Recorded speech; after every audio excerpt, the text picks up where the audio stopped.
Good morning, good afternoon, and good evening to you, my dear viewer.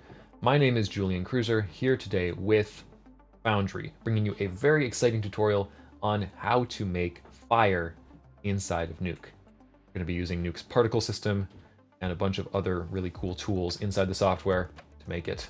So it's going to be a three-part tutorial series. In the first part, we'll take a look at blocking out the overall shape of the fire. In the second, we will look at dressing up that shape to actually look like real fire. And in the third part, we will add some extras like smoke and embers. So if you're ready to follow along, all the resources you'll need will be in the description. And without any further ado, let's get into this tutorial. So here we are inside of Nuke, and let's just quickly get our project file set up here. So I'm going to open up the project settings by hitting S while hovering over the node graph. And then over on the right side here, we want to make sure our format is at 1920 by 1080. Of course, it's possible to do this at larger resolutions, but it's going to be more workable if we have it at 1080. And I also want to go over to the color tab and change from Nuke to OCIO here under color management. Then in the OCIO config, I'm going to change this to any ACES config. And the reason that we're doing this, let me quickly show you. I'm going to pull up a little noise node here and apply a little grade to it. But first, I'll switch back to the Nuke config just so you can see what's going on here. And if I apply a grade to this noise, cranking up the gain and making it orange, somewhat like we're going to do for our fire, you'll notice how the highlights look. We get this nasty clipping into white here, and the transition from dark orange to bright white does not look very smooth. If we switch over to OCIO again, and over to ACES, we can see we get a much nicer transition here. Easier on the eyes, to be sure. And we can push it harder too with saturation, as you saw it there. So, with that in mind, let's move on to actually making the fire. Make sure that you save your project file, all right? Save. So the first step in any creative endeavor, really as far as I'm concerned, is gathering reference. And lucky for you, I've done the job of gathering some reference already, and you should have access to these files somewhere in the description. I found them on Pexels, which is a free stock footage site, Creative Commons 0. And I'm just going to go ahead and set our input transform on these so that they are visible to us. We want output Rec 709. And now let's have a look at what we've got here. We've got three different clips. The first one is a stationary shot of some fire, which looks like this. The second one is a moving shot where we've got a nice look at the smoke here coming up, but we're also tilting up nice embers as well. And in the third shot, we've got a slow motion clip where we can really start to see some detail in the way that the fire moves. But in this first part, what I want to focus on is the blocking of the overall shape. For that reason, I'm going to look at this first clip here. And what I'm noticing is that overall, we've got, I'm going to pull up a little rotopaint node here. Overall, we've got a big triangle for the fire. And it's made up of maybe a few smaller triangles like this. We notice that it gets stable at the base and it gets more turbulent up top. And I think that is a pretty good place to start for building our particle simulation. So yes, we will be doing our fire with Nuke particles. And so let's just jump right into that. Be quick about it here. I'm going to make a particle emitter node. And there it is.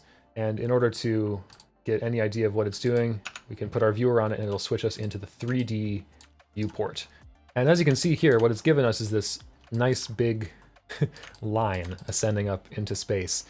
And if you watch from the beginning, you'll find out that it isn't actually just a stationary line, but this is actually just a bunch of particles that are being emitted from the origin down here and getting sent straight up to die all at the same time up here.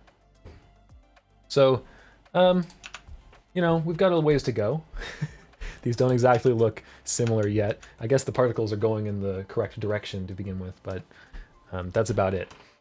So first things first, I'd like the particles to emit from a larger base area instead of them just emitting from a single point. So in order to do that, we've got to plug something into our emit input on the emitter. And for that, we could use something like a card, and that would work perfectly fine. That blasts the particles out from it like this. But I would prefer a more organic shape for the base. You know, you can imagine in this fire, if we looked at it from the top, it might be more of a messy shape rather than a perfect square. So what I'm going to do is actually grab a sphere. And if I plug this in here into the emit input, you'll see that this is just blasting the particles straight outwards. And now, well, this is less in the right direction. So what I'm going to do is get a transform geo node, and you'll see if I bring down the scale, oops, and you'll see it doesn't look like it's affecting it, but that's because we still have the sphere properties open. If I close that, we aren't seeing both at the same time. But if I squish this down all the way to 0, now, well, we've got a flat emitter, but all the particles are blasting outwards instead of upwards. In order to change the direction that the particles emit from, we will use a normals node. And so the particles will emit in the direction of the surface normal by default. And if we just change the surface normal, be set, and then have it pointing directly up, well, you'll notice they aren't actually moving. And this is a little gotcha. If your scale is set to 0 in the dimension that you're trying to shoot particles in, it'll actually just completely zero out the normals, because 0 times anything is going to be 0. Internally, there's a little math bug there. But if we just set the scale on the y-axis to something really small, like 0.001, there. Now the normals are working again, and we're sending particles up from a circle. But I said I wanted an irregular shape. And so in order to get a more irregular shape for our sphere, I'm going to use the displace geo node, lovely node. And if we just plug in a noise texture, yes, a 2D noise texture, it will begin to distort the sphere. And we can see this just very slightly happening here. I'd like it to be more intense, so I'm going to crank up the scale. Yeah, now we're getting a really organic looking shape. And of course we can go in here, adjust our parameters on the noise to get a different base. One last setting to change in our particle emitter. I know there's a lot of settings in here, but there's only really a few that we need to worry about. Up at the top, I'm going to change from emit from points to emit from faces, and we do want to do that randomly. And that's just going to make sure our distribution is nice and random. Instead of emitting from each of these points, which are at constant positions, they're going to emit from random positions on the faces. So it's a little bit more random. And as you'll come to find out, the key to making anything look organic is make it random. There's going to be a lot of noise involved in this project. So now, this is more in the right direction again. We've got our particles coming out of a wide base, and they're going straight up, and then they're dying. And, you know, we're getting closer to our reference here, but I can still spot a few differences. For one, I think our particles are much too fast. And I also think they extend up too high. Our fire is more or less a square sort of aspect ratio, and this is very tall. And also, our fire is, as we pointed out, triangle shaped. And this is, oops, this is definitely not triangle shaped. So what are we going to do about it? Well, let's tackle the problems one at a time. First things first, it's too fast. Lucky for us, there is a little velocity slider in the particle emitter node. This is going to control our default velocity. And if we bring it down like that, now you can see it's more reasonable. But we actually need to consider this a little bit further. And this came from some trial and error for me. But if we look closely at the video, you'll see that the fire seems to be moving slower at the bottom than it is at the top. And if we're looking back at our particles again, You'll see that they move at a constant speed from the moment they're born until they die. And we actually can't specify an acceleration constant inside our particle emitter. So the best we can do is actually to use a second node. So what I'm going to do is set this velocity to something very small and increase the range. And this is just going to create a sort of baseline, random little noise floor, because we don't want any completely still particles. I'm just going to increase the velocity a little bit and let them kind of bubble there at the bottom. And then we'll take care of our main velocity adjustment with a second node, which is none other than the particle directional force node. And this is actually going to help us out with that triangle shaping that we're hoping for as well, as you'll see in a moment. So with the particle directional force node, we can apply a constant force. And as more and more force adds up each frame, what we get is acceleration. So I'm going to go ahead and show you what that looks like if I just set our strength vector here to 1, pointing in the same direction as we set our normals to. That'll blast the particles upwards. And of course, it'll be once again way too fast. So I can just reel it in with this uniform strength slider. It's like a little scale knob for us. And you can kind of see it just in the distribution of the particles here. They seem more dense down at the bottom than they are up top. And that's because they are accelerating. You can see, yep, that's more like it. Still, I think this is a little too fast. I'm going to decrease this down to about 0.03 or maybe 0.025, something like this. And now, of course, it's too short. And so what we can do for that is actually increase our lifetime. And that increases the amount of time that it stays in, so increases the height of our little fire here. We've also got a pretty squared off top here, and there's a few ways that we can fix that up. We can either try and vary our force that we're applying to this, so some of the particles are faster, or we can just set this little max lifetime range knob, and this will make it so some particles just randomly live longer than other ones. Now we're looking more organic. See, I told you, it's going to be all about random noise. It makes a big difference. So now we're getting somewhere. I'm kind of maybe going to turn down the strength a little bit here. There we go. So looking back at our reference, in a way we're getting closer. But it's still not triangle shaped. This looks more like a, maybe a Minecraft fire or something. What we want is a triangle shape. And the way that we're going to achieve that is using the region tab on this particle directional force.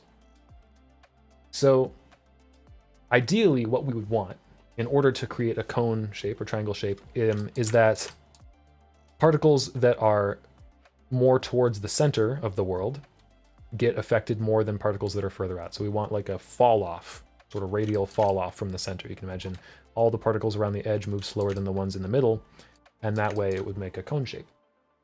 But there is no fall off. What we've got over here with our region controls is we have a number of primitives in here that we can select, and then it will restrict this particle directional force to only particles that are inside of this shape. So here we've got a sphere, and right now all the particles that are outside are unaffected, all the particles that are inside are affected. So how can we get a smooth fall off? We're going to cheese it. So let me illustrate this with a 2D example real quick. I'm going to go and make a radial node over here all by itself, square it up so that it's, more of a circle shape, and then decrease the softness so this is just a hard circle. And if I use a transform node after this and animate the scale over the course of, say, 10 frames to shrink down to 0% scale, what do you think would happen if I were to average together all of these frames? Well, we can do that with a time echo node.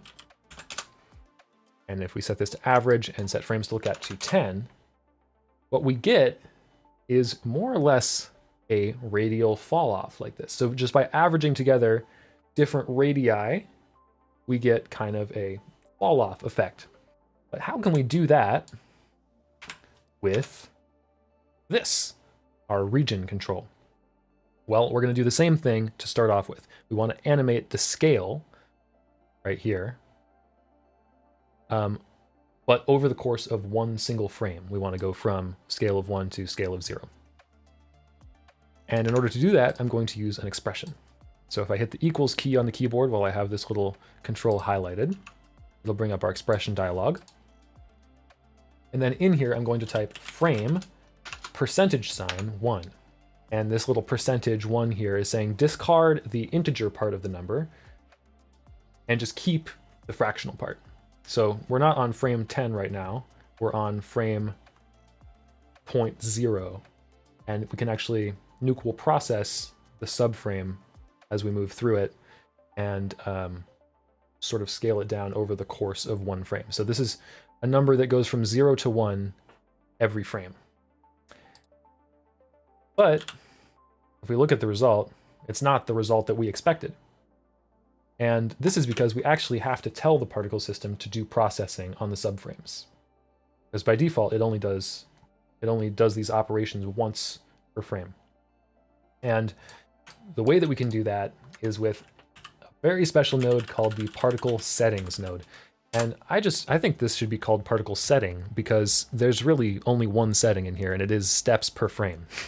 So if we put this in sequence with our particle emitter here, and set these steps per frame up, we increase it, slowly start to see this fall off build up.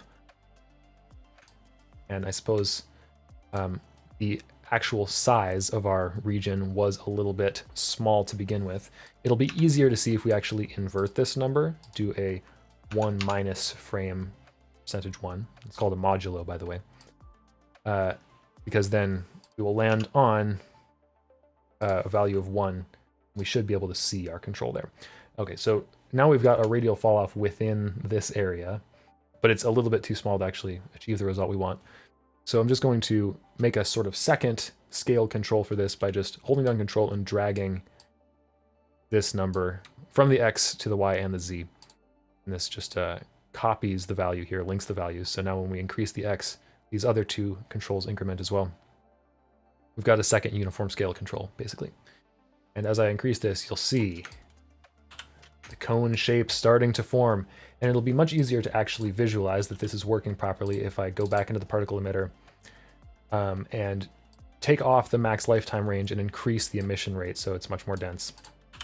Now you can really see, hey, that's exactly what we're looking for.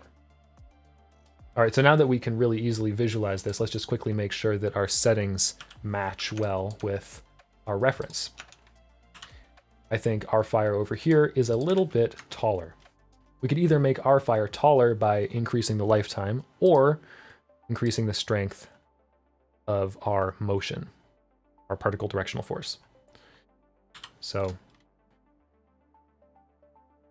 all right, so I was just having a really weird issue there where the program was keeping a cached version of this displaced geonode where it actually wasn't displacing the sphere at all. And so it would only reveal that at certain values when I was tweaking this knob here. And the solution for that was just to close the program and reopen it. Anyways, yeah, you know what to do if you encounter that now. Where were we? Ah, yes, okay. We're making sure that our particle shape here matches the reference. Always got to check with the reference. So this is our shape here, over to the reference. We're still taller over here. So I'm going to go and adjust our strength on the directional force and perhaps even bring up our max lifetime a little bit. There we go. Now I also noticed that our particle shape seems to be a little bit less steep. Our triangle shape is less steep than this one. And what I mean by that is that the reference is more like this, kind of a concave shape, and ours looks a little bit more convex, kind of like this. And there's several ways that we could kind of influence our particles to do more of that, but a simple way is actually just to go into our region here and increase the Y scale. And what this is going to do is make it so that it influences the particles towards the center for more frames, and so it boosts them further than the ones at the outer edge. That's going to make more of a convex shape. bring down our uniform strength to compensate for that a little bit. And yeah, now we're looking a bit more like it. Maybe increase our scale just a little bit more here, so we're getting right to the edges. And you can actually really start to see the stepping here from our particle settings. If I bring this back down, you know, this looks like a wedding cake or something. We're at 3 steps here. It does add more processing intensity to compute more steps. I find that between 6 and 8 is probably fine to go with. You know, it's all about what your computer can handle. I will go with 7. And so this is looking pretty stiff. It looks like it's following an exact shape right now, which, as we know, nothing organic does that. We want to go back into our settings, and you know, for visualization purposes here, we had the emission rate cranked super high. I'm going to turn that back down to around 60. And I'm going to change the max lifetime, or the max lifetime range, back up to 0.5, like we specified before. All right, that is more like it. And on top of that, there's also some more effects that we can add to make it a little bit more dynamic. Right now, the particles are only moving upwards, and we can expect a real fire to have a little bit more of, you know, back and forth, side to side movement. In order to implement that in our setup, I'm going to use none other than the brand new node, particle turbulence. This node is a little bit hard to visualize in the mind, I find.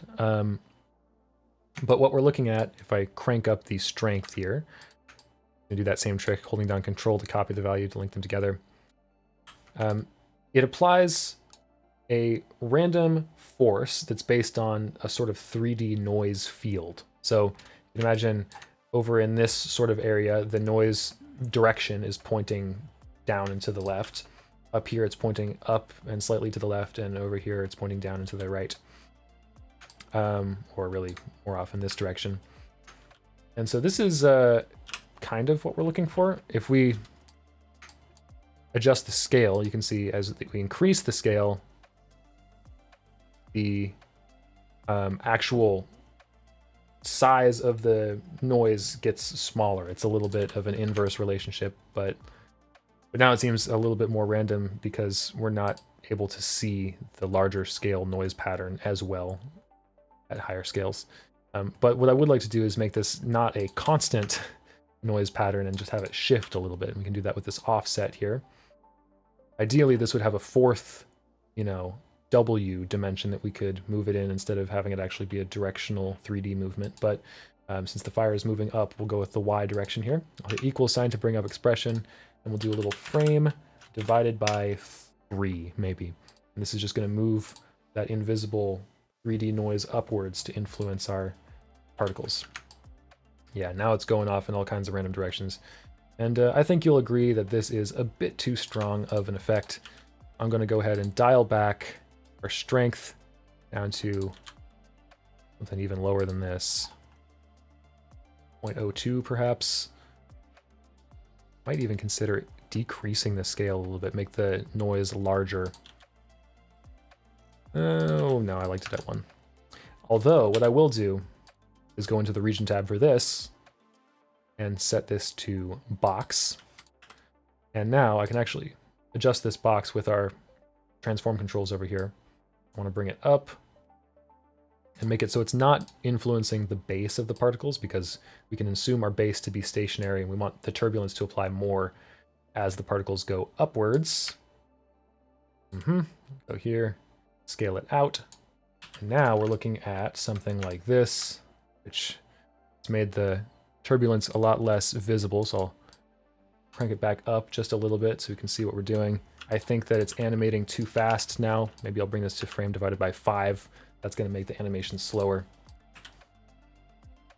And if we like, I'm noticing that some of the particles up top are seeming to get sort of re-steered in a different direction once they're already moving in one direction, and I'd prefer not to have that look. So what I'm going to do is go into the region controls and actually shrink this box down on the y-axis. And that's going to make it so that only a single layer of particles get affected. I'll move that down. And once they incur that force, they'll continue on in that trajectory without getting manipulated again by the particle turbulence. And since we're having fewer frames of contact with this region, as you know, for each particle, we'll have to increase the strength to compensate for that. That's starting to look like fire, isn't it? So I think it's getting a little bit difficult to visualize what exactly is happening with the shape of the fire when each of the particles are just these squares. So let's take a moment to actually put in a little sprite. I'm going to bring up a reformat node, which is important because what we want to do is set our particle sprite before we create anything. I'm going to go in here and change it to 2box, and then hit force this shape so we have a little 200 by 200 square. And after that, I will make a radial node, and this will automatically set the size of the radial to be within here. But I'm going to hold down Control and drag the corner like this so it actually fills up the whole space. Now, if I plug this into the particle input here, we will see particles. Nice. This is looking more and more like it all the time. Okay, looking at this and looking at our reference once again, I think I want to give it a little bit less turbulence. It's going a little crazy in here, so I'm going to change this to maybe 0.07. That looks a little bit more reasonable. Okay, back to the task at hand. We are going to bring up a particle curve node, because right now, one thing I'm noticing is that the particles stay the same size for their whole life, and they also stay the exact same opacity. They seem to just pop away at the top, which is a little distracting to me. So the particle curve node will let us take care of both of those issues. First off, I'm going to check the little size thing here at the bottom. That's going to let us actually change the size of the particles. And then if we go over to this size tab up here, this is a graph where the x-axis is the particle's life from 0, the moment it's born, to 1, the moment it dies. And the y-axis is the size of the particle. So if we drag it like this, we'll see that the particles will start off to be small and end up larger. And it's actually not that easy to see that because there are old particles that exist at the bottom as well as the top. But it'll be a little easier if I bring it down like this, and I held down Control and Alt there to put a new point on the curve. But let's create a more reasonable control here. If we look at our reference again, you'll actually notice that indeed the details of the fire seem to be smaller at the bottom than they are at the top. And we can encode that into our particle system here by just having the particle size increase over time, but I think this is a little bit too much. We'll do something more like this. There we go. And just to make a little bit nicer of a transition, I also would like to change the alpha curve. And in order to actually make this do anything, because as soon as we adjust that, nothing happens by default, we actually have to do a blend matte shader. There it is. And put that on our particle input chain here, set this to modulate. And then we'll actually start to get some alpha modulation on here. Bring this all the way down at the end. See, now we have nothing. We're actually below 0 here. But if I make a new point in the middle of this graph, see that the particles will fade out at the beginnings and ends of their lives. And for purposes that will become apparent later, we actually want to set this operation to plus instead of over. And, well, the basic reason for that is that when, you know, we see through a burning volume of fire, the fire doesn't really occlude itself. The brightness adds up in denser spots. So that's what we're doing here with this plus operation. The blend matte node lets us set the sort of blending mode of each of the particles with each other. So now we can more easily see what's going on here. We can better compare to our reference. You can see we're actually starting to get a pretty decent fire shape and motion. Motion looks pretty natural. A better way to compare these two might actually be to put a blur on our reference, and we can kind of see those blobby shapes like we're getting out of our particle system. There are these. This and this.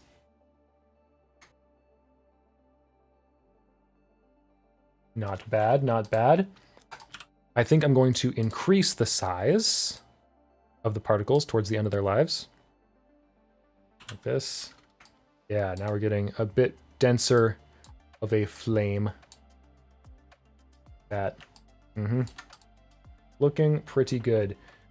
And another thing that we might consider doing is actually adding some secondary peaks to this, because you remember when we looked at this first time, there's this sort of big peak here, and then there's the smaller one over off to the side.